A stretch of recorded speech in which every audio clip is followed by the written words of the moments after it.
Start.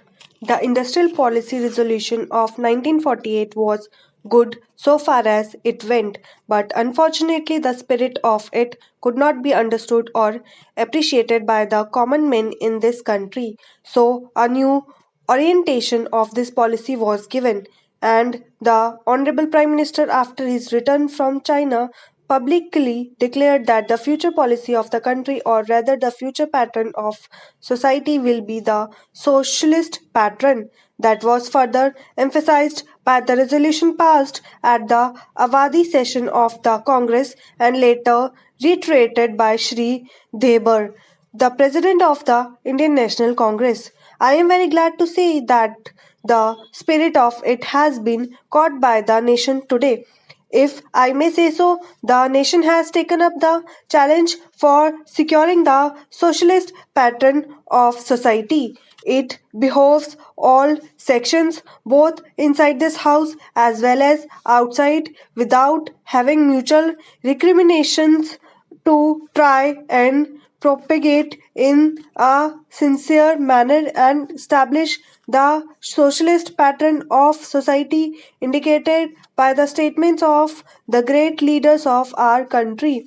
It may be relevant and pertinent if I refer to a few sentences from the memorandum presented on the 4th June 1939 by our Prime Minister, who was the chairman of the All India Planning Committee, which came into existence when there was provincial autonomy in the provinces. On pages 39 and 40 of that report, he stated, "It is clear that the drawing up of a comprehensive national plan becomes clearly an ACA academic exercise with no relation to reality unless the planning authority or those to whom it is responsible are in a position to give effect to the plan. If this authority is powerless or circumscribed or restricted and has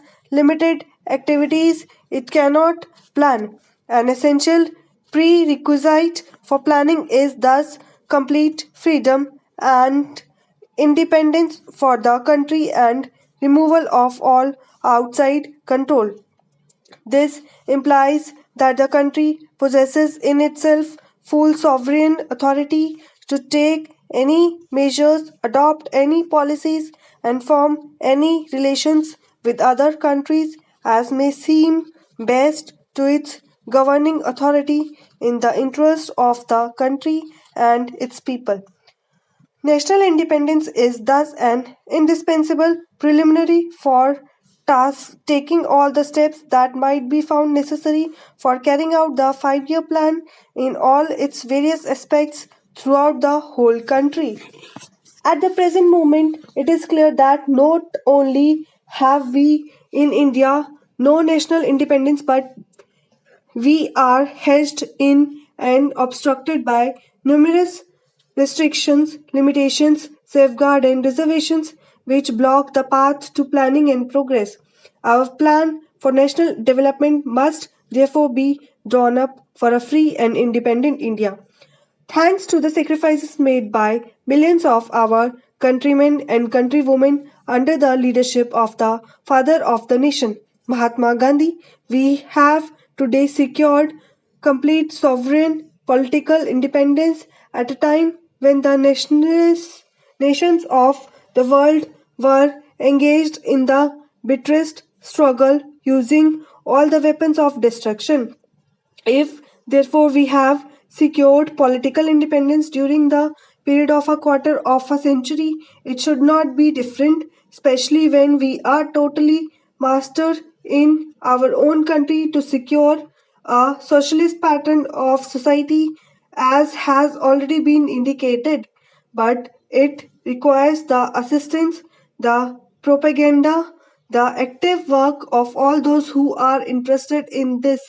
I am sure so long as my honorable friend the minister, the deputy minister, and other minister who represent the commerce and industry ministry can give us an assurance that the capitalist pattern would be avoided Some of us who believe in a 100% socialist democracy give an undertaking that certainly totalitarian policy will not be introduced in this country, because we have believed all along during the fight that we have given to the British government when we secured political independence, that we shall try to maintain democracy undiluted and a socialist democracy at that. I am absolutely certain that in this country of ours, liberty of thoughts, liberty of speech, and liberty of action will be guaranteed to every citizen to express his views in the manner he pleases. I therefore assure my honorable friend that so long as we do not, in the garb of a socialist patron, support a capitalist system, India will stand 100% for a socialist democracy. Now, luckily for us, the fundamental rights of the Constitution have declared that a citizen would be assured of many of the social amenities which will give reasonable comfort from the womb to the grave. But mere enunciation, as I have said many times, will not satisfy the common man unless the saying is put into effect. I am absolutely certain, therefore, that so long as there is a determination on the part of our countrymen, we will be in a position to secure a socialist pattern of society. It is not even possible to draw up a plan on any other basis.